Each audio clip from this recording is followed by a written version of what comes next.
On the morning of October 7th, 2023, chaos unfolded across southern Israel. Hundreds of civilians were caught in the crossfire of a sudden and brutal assault. As investigators pieced together what happened, new questions began to surface. Questions about confusion, command, and the cost of war itself. Sirens, phone calls, and panic.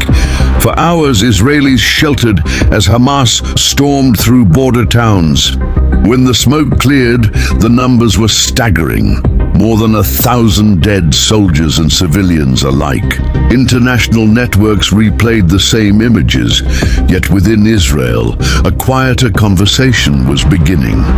How did so many die so quickly? And what went wrong in the state's own response? Within days, Israeli newspapers such as Haaretz began publishing internal accounts. Commanders spoke of unprecedented confusion. Helicopters, tanks, and ground units fired in multiple directions as they tried to repel the incursion. Analysts described a fog of war so dense that friendly forces sometimes lost track of who was where. ABC News and The Guardian quoted unnamed officers saying investigations were already underway into operational errors and possible friendly fire incidents. In military language, friendly fire refers to accidental engagement of one's own forces or civilians. It has occurred in nearly every modern conflict. The Israeli Defense Forces maintain detailed rules of engagement designed to avoid it. Yet in high-speed, close-quarters combat, those safeguards can fail. Legal experts interviewed by Haaretz noted that under stress, rapid response protocols sometimes risk civilian lives, especially where militants and residents are intermingled. To understand Israel's internal debate, one must revisit a controversial order known as the Hannibal Directive. Originally created to prevent soldiers from being taken hostage, it authorizes extreme measures to stop a capture. Critics, including retired Israeli officers quoted by The Guardian, argue that the directive can place Israeli lives in jeopardy during rescue operations. In 2023, commentators wondered aloud whether fragments of that doctrine re-emerged amid the chaos of October 7th. Survivors from border communities later told Haaretz and ABC News that the morning's confusion was total. Some described heavy machine gun fire arriving from multiple directions. "We didn't know if it was Hamas or our own rescue units," said one resident of Be'eri kibbutz. Such testimonies remain unverified, but they fuel the debate inside Israel about communication breakdowns and rushed counterfire. Now, by late 2023, excerpts from preliminary IDF reviews leaked to Israeli media. They cited delayed intelligence sharing, gaps between air and ground commands, and misidentified targets.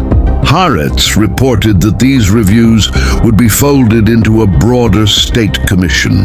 None concluded intentional wrongdoing, but all acknowledged that chaos and rapid engagement likely worsened the tragedy. Outside Israel, UN human rights officials called for transparent inquiry into all loss of civilian life. Western outlets, including ABC News, echoed the demand for independent fact-finding. Analysts warned that misinformation, unverifiable footage, and wartime propaganda make truth-finding extraordinarily difficult. The challenge is separating error from intent and rumor from verified evidence.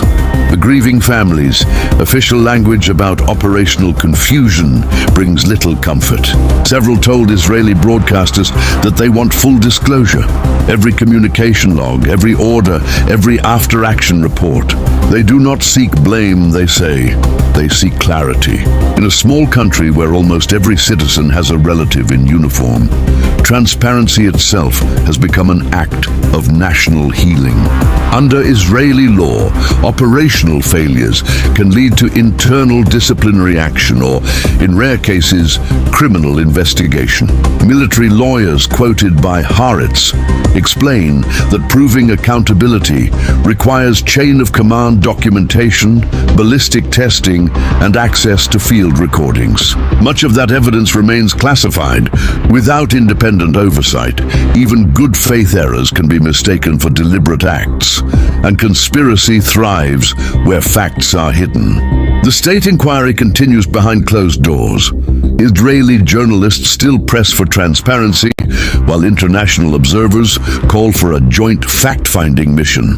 What truly happened in those chaotic hours may take years to verify. What is certain is that truth, however uncomfortable, is essential for both justice and national trust.